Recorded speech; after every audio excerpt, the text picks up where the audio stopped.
అనగనగా పార్వతీపురం అనే ఊరిలో ధనయ్య అనే కటిక పేదవాడు ఉండేవాడు. వాడు పేరుకే ధనయ్య, కానీ వాడి ఇంట్లో ఎప్పుడూ దరిద్రం తాండవిస్తూ ఉండేది. వాడి దరిద్రానికి తోడే నలుగురు పిల్లలు, భార్య బిడ్డలతో వాడు చాలా కటిక దరిద్రాన్ని అనుభవిస్తూ రోజు బాధపడి ఏడ్చేవాడు. భార్య బిడ్డలకు ఒక్క పూట కూడా తిండిని పెట్టలేకపోయేవాడు. దాంతో భార్య రంగమ్మ వాడిని రోజూ తిడుతూ ఉండేది. నీ దరిద్రానికి నలుగురు పిల్లల్ని కన్నావు, వీళ్ళందరికీ ఒక్క పూట కూడా తిండి పెట్టలేకపోతున్నావు. ఊరిలో ఉన్న మహారాజు గారి దగ్గరికి వెళ్ళి ఏదైనా ఒక చిన్నపాటి కొలువు చేసుకున్నా సరే భార్యా బిడ్డలకు 2 పూటలా కడుపు నిండా తిండి పెట్టవచ్చు కదా అని అనుకుని తన భార్యను అడిగి 3 రోజులకు సరిపడా 3 జొన్న రొట్టెలు తయారు చేసుకుని ఒక ఆవిడి ముజాన వేసుకొని పక్క ఊరికి బయలుదేరి వెళుతూ ఉంటాడు. అలా పక్క ఊరిలో నడుస్తూ ఉండగా పాత స్నేహితుడు ఒకడు దారిలో కలుస్తాడు. ఏరా ధనయ్య, ఎలా ఉన్నావు, ఏంటి నీ భార్యా బిడ్డలు ఎలా ఉన్నారు అని అనగానే పాత స్నేహితుడిని చూసిన సంతోషంతో కాసేపు ధనయ్య ఆ స్నేహితుడితో అలాగే మాట్లాడిన తర్వాత వాడితో ఇలా అంటాడు. నా బ్రతుకు ఏమీ బాగోలేదు. 4 పిల్లలు, కటిక దరిద్రం. నా బ్రతుకంతా ఎంత కష్టపడినా సాయంత్రం వరకు కూలి పని చేసినా కూడా నా భార్యా బిడ్డలకి ఒక్క పూట తిండిని కూడా పెట్టలేకపోతున్నాను అని కళ్ళనీళ్లు పెట్టుకొని మహారాజు గారి దగ్గర ఏదైనా కొలువు లభిస్తుందేమో అని వెళుతున్నాను అని చెబుతాడు. దాంతో ఈ స్నేహితుడు ఇలా అంటారు. ఒరేయ్, ఇది అడవిరా, రాత్రిపూట ఇటు నుంచి ప్రయాణిస్తే చాలా ప్రమాదకరమైన జంతువులు, రాక్షసులు ఉన్నాయి ఈ అడవిలో అని అంటారు. నువ్వు రేపొద్దున్నే ఈ అడవి గుండా ప్రయాణించి మహారాజా దర్బార్ని కలుసుకో అని చెబుతాడు. దాంతో స్నేహితుడు సరే ఈవేళకి ఇక్కడ ఉండి రేపు బయలుదేరదాం అని అనుకుని స్నేహితుడి దగ్గర ఉంటాడు. స్నేహితుడు ఆ సజ్జ రొట్టెలు రేపు అడవిలోకి అట్టే పెట్టుకో, ఇప్పుడు మా ఇంట్లో వండి పెడతాను తిను అని తన స్నేహితుడు ధనయ్యకు మంచి వంటకాలు చేసి వడ్డిస్తాడు. అవి తిని ధనయ్య నిద్రపోతాడు. బాగా ప్రయాణం చేసి అలసటగా ఉండటంతో 2వ రోజు పగలంతా కూడా నిద్రలేవడు. ఆ రోజు సాయంత్రానికి నిద్రలేస్తాడు. అప్పుడు మళ్ళీ స్నేహితుడు ఇలా అంటాడు. ఈవేళ కూడా రాత్రి అయ్యింది కదా, నా మాట విని ఇప్పుడు అడవిలోకి వద్దు అని అనగానే లేదు, నిన్నంటే ఒళ్ళు అలసట మీద పడుకున్నాను, కానీ ఇవాళ నేను ధైర్యంగా వెళ్ళగలను, నేను జాగ్రత్తగా వెళతానులే అని చెప్పి ఆ అడవి గుండా బయలుదేరడానికి ధనయ్య సిద్ధమవుతాడు. అలా అడవిలో కొంత దూరం వెళ్ళిన తర్వాత ధనయ్యకు బాగా ఆకలి వేస్తూ ఉంటుంది. తన భార్య ఇచ్చిన జొన్న రొట్టెలు జ్ఞాపకం రావటంతో ఒక మర్రి చెట్టు కింద కూర్చొని ఆ మూట ఇప్పతీసి ఇలా అనుకుంటాడు. అయ్యో, మరీ తక్కువగా 3 రొట్టెలే కట్టింది, ఇవి సరిపోయేటట్టు లేవు, ఏం చేద్దాం అని ఆలోచిస్తూ అనుకుంటాడు. నేను 1 తిననా, 2 తిననా, లేదా 3 ఒకేసారి తినేనా అని అనుకుంటూ ఉంటాడు. ఇంతలో ఆ మర్రి చెట్టు పైన ఉన్న 3 అల్లరి దయ్యాలు మాత్రం వీడి కేకలు విని భయపడిపోతూ ఉంటారు. వీడు ఇంత పెద్దగా అరుస్తూ ఉండటం చూసి అమ్మో, వీడు మన గురించే అంటున్నాడు భయపడిపోతాయి ఆ భూతాలు. కానీ అవి అల్లరి భూతాలు, అంతేకాని ఎవరికి ప్రాణహాని చేసే భూతాలు కావు. ఎంత అల్లరి భూతాలైనా వాటికి పిరికితనం మాత్రం చాలా ఎక్కువగా ఉండేది. అలా పిరికితనంతోనే అవి ఆ వచ్చిన వాళ్ళందరినీ రాళ్ళు విసిరి, రప్పలు విసిరి వాళ్ళని మర్రి ఊడలకి కట్టేసి అట్లా అల్లరి పనులు చేస్తూ బ్రతికేవి, కానీ ఎవ్వరికి ప్రాణహానిని చేసేవి కాదు. దాంతో ఆ భూతాలు భయపడిపోయి నీ తినటానికి వచ్చాయేమో అని భయపడిపోయి 3 చెట్టు దిగి కిందకి వచ్చి ధనయ్య కాళ్ళ మీద సాష్టాంగ నమస్కారం చేసి, మహానుభావ, దయచేసి మమ్మల్ని క్షమించు, నువ్వు మమ్మల్ని తినకుండా ఉంటే నీకు ఏం కావాలంటే అది ఇస్తాము అని అడుగుతారు. దాంతో ధనయ్యకి తన అరుపంతా అర్థమయ్యి తను రొట్టెల కోసం కేకలు వేస్తే వీళ్ళని తినటానికి వచ్చారేమో అని అనుకుంటున్నాయి అని భావించి ఆ భూతాలతో ఇలా అంటారు. మీరు ఇక్కడ వచ్చిపోయే వాళ్ళందరినీ చాలా ఇబ్బంది పెడుతూ బాధలు పెడుతున్నారు, అందుకే నేను మిమ్మల్ని తినటానికే వచ్చాను.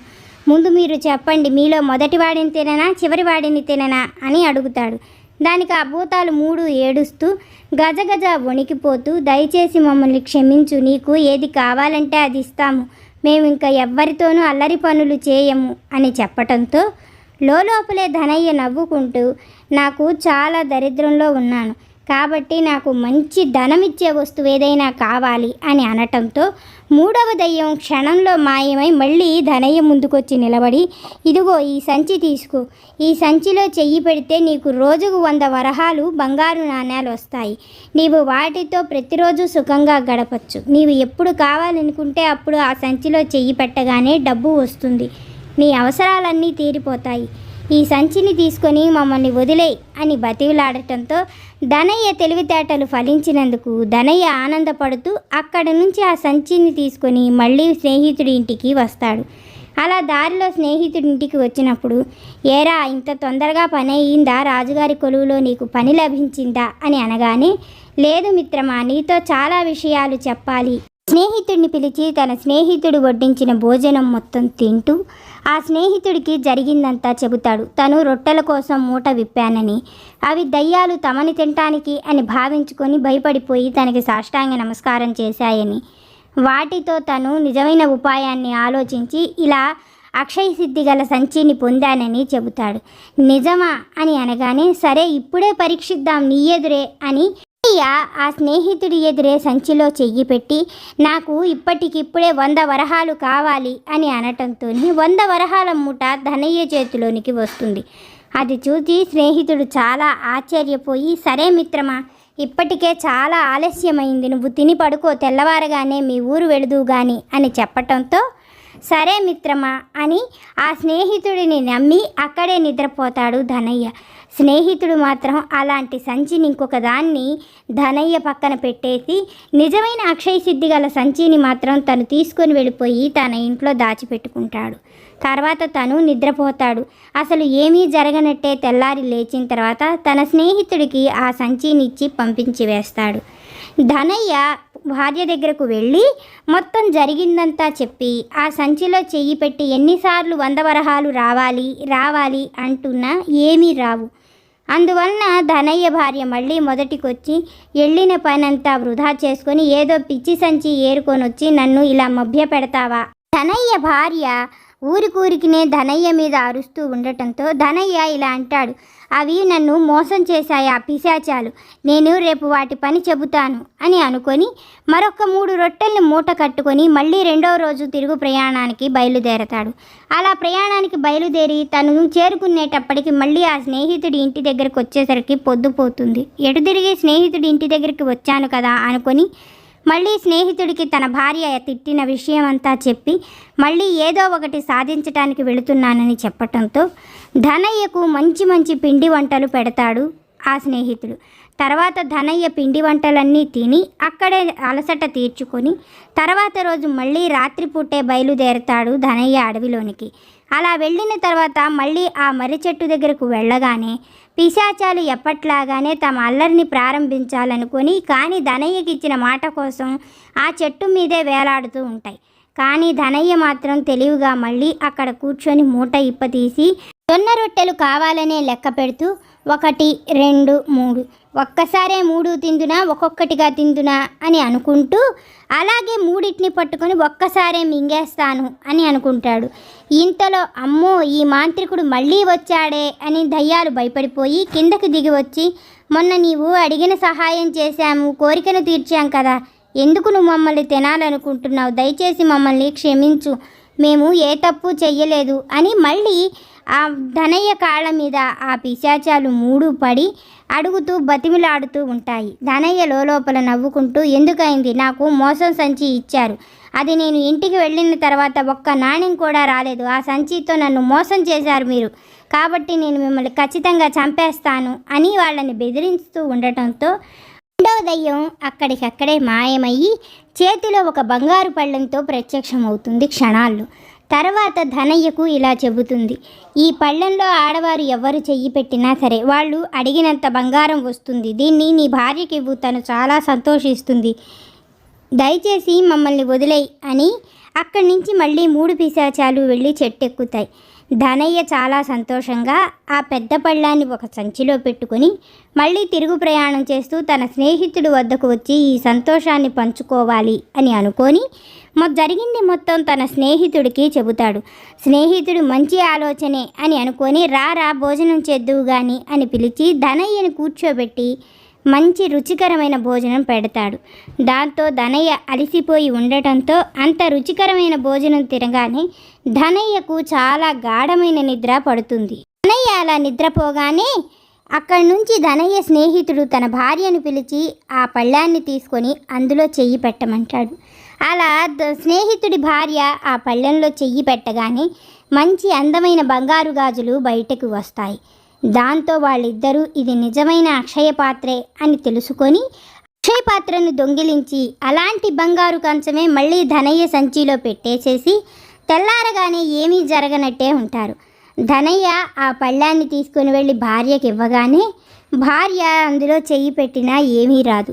మళ్ళీ ధనయ్య కూడా ఒకసారి చేతిని పెట్టి పరీక్షించినా ఏమీ రాదు. ఈసారి కూడా నన్ను పిశాచాలు మోసం చేశాయి, నేను ఇంకా ఖచ్చితంగా పిశాచాలు అంతు చూసే వస్తాను అని అనుకొని మళ్ళీ భార్య చేతిలో సగం తిట్లు తిని ధనయ్య మళ్ళీ 3 రొట్టెలను కట్టించుకొని ఊరికి బయలుదేరతాడు. తర్వాత అక్కడికి బయలుదేరిన తర్వాత స్నేహితుడి దగ్గరకు వెళ్ళి ఆ దయ్యాలు ఇచ్చినప్పుడేమో పని చేస్తున్నాయి, తర్వాత అవి పని చెయ్యట్లేదు, దయ్యాలు నన్ను మోసం చేస్తున్నాయి అని స్నేహితుడు ముందు వాపోతారు. అందుకు స్నేహితుడు ఇలా అంటాడు, నువ్వు వాటి దగ్గరకు వెళ్ళు, నిజంగానే అవి ధనమైనవి ఇచ్చాయో లేదో వాటిని పరీక్షించి అక్కడి నుంచి తిరిగిరా, ఆ తర్వాత ఆ వస్తువు విలువేంటో నీకు తెలుస్తుంది అని కావాలనే కపటోపాయంతో ఉపాయం చెప్తాడు. అది స్నేహితుడికి అర్థమయ్యి తర్వాత మళ్ళీ అడవిలోకి వెళ్ళి ఆ చెట్టు కిందకు వెళ్ళి ఈసారి దయ్యాల్ని పిలిచి నేను నిజంగానే మీ ముగ్గురిని ఒక్కసారే తినేస్తాను, మీరు నాకు ఎప్పుడు చూసినా మోసం చేసే వస్తువులే ఇస్తున్నారు అని తిట్టడంతో దయ్యాలు భయంతో గజగజ వణికిపోతూ మేము నిజమైన వస్తువులే ఇచ్చాం, అక్షయ సంచి అక్షయ పాత్ర 2 నిజమైన వస్తువులే ఇచ్చాం, నీకే దారిలో ఏదో మోసం జరుగుతూ ఉన్నట్టుంది అని చెబుతుంది ధనయ్యకు. మోసమా, అలాంటిదేమీ లేదు అని అనగానే నువ్వు నేరుగా ఇంటికే వెళుతున్నావా అని అడుగుతుంది 3వ దయ్యం. అవును, నేను నేరుగా ఇంటికే వెళుతున్నాను, దారి మధ్యలో నా స్నేహితుడు కనిపించినప్పుడు మాత్రం కొంచెం విశ్రాంతి తీసుకొని అతన్ని పరామర్శించి వెళుతున్నాను, వాడు చిన్ననాటి నా స్నేహితుడు, నన్ను ఎప్పుడూ మోసం చెయ్యడు అని అంటాడు ధనయ్య. దాంతో 3వ భూతానికి విషయం మొత్తం బాగా అర్థమయ్యి ధనయ్యతో ఇలా అంటుంది, నీవు ఇప్పటి వరకు ఏమేం కోల్పోయాయో ఇవి అన్నీ తిరిగి నీకు ఈరోజు రాత్రికే నీ దగ్గరకు వస్తాయి, దయచేసి నా మాట ఈ ఒక్కసారికి నమ్ము, ఈసారి నువ్వు మోసపోతే మేమే వస్తాము నీ దగ్గరికి అని చెప్పి 3వ భూతం విషయం చెప్పి అది ఒక క్షణంలో మాయమై వెళ్ళి ఒక పెద్ద దుడ్డు కర్రను తీసుకొచ్చి ఇస్తుంది.